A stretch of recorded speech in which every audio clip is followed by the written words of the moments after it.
Joining me right now, Peter Murphy, the president of Home Encounter Limited Liability Corporation. You deal with real estate. So what do you think? We've seen this kind of cacophony of numbers, and it's not good up north. We're seeing some recovery, but where are we at?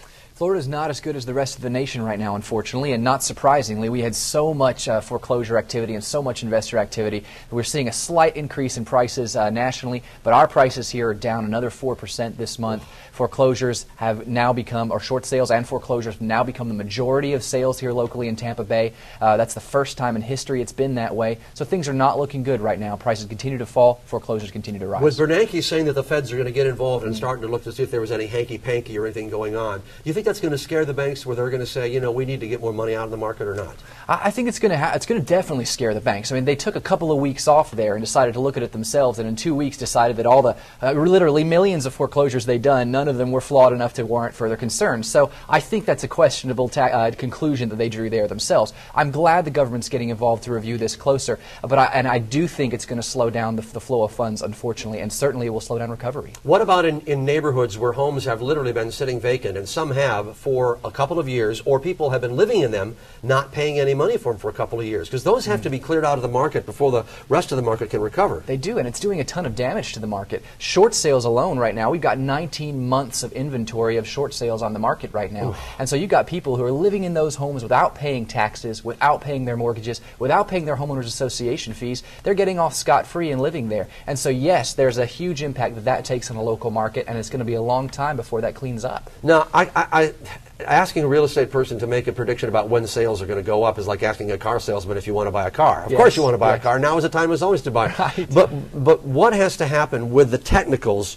before we can really sit back and say, you know what, we are now starting to see an honest recovery in the housing market? There has to be an increase in demand for homes. And an increase in demand for homes is driven by money. Lenders have got to lend, and people have to have jobs to buy.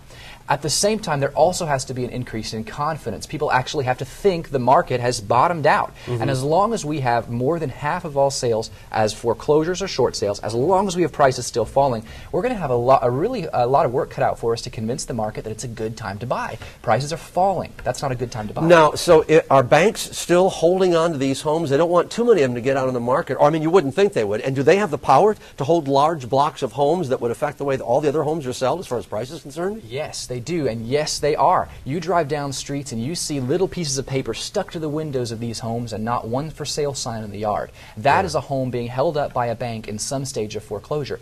Do they have the ability to speed up that process? Absolutely. But is it in their best interest to? Not necessarily. Because if they dump all this on the market at one time, imagine the force that will have on prices, driving it right down. If they can gradually leak it on the market, they might be able to get more from them at a resale. And let's talk about another wrinkle which just scares the pants out of anybody who wants to buy a home. We know this independent commission put together by the president looking at ways to increase tax revenues without, in quotes, increasing taxes.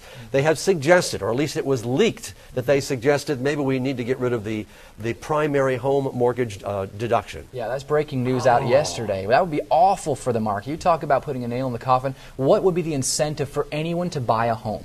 If we have no decline in prices, if we have got no tax incentive for owning one, the only reason to buy it would be some kind of an emotional connection to owning a home. There would be no good financial reason to do so if you take away that incentive and you're in a down market. So you're a young home buyer now, or getting out of college, you're married, maybe you've got 1 or 2 kids, and you're trying to think to yourself, you know, is now the time maybe to get into a home, or is it still just let's go ahead and rent for a while and see where things settle? I think a smart person has to say we've got to wait. We've got to look and see how things are going. There's so much uncertainty out there right now. And if prices are going to fall another 10 or 15%, which they may do, why would you buy now? Why not just wait until you get to the point where prices are going to be 10 or 15% lower? You get a better deal. So how many real estate agents went out of business as a result of this? Do you know a lot of them that went out? Because it's always coming to these things, well, I know hundreds of thousands of realtors all around the country have gone out of business. I mean, what do they do for a living if you're not selling homes? Well, you know, the real estate agents in Florida are quite a common thing. You've got a driver's license and a real estate license in some circles.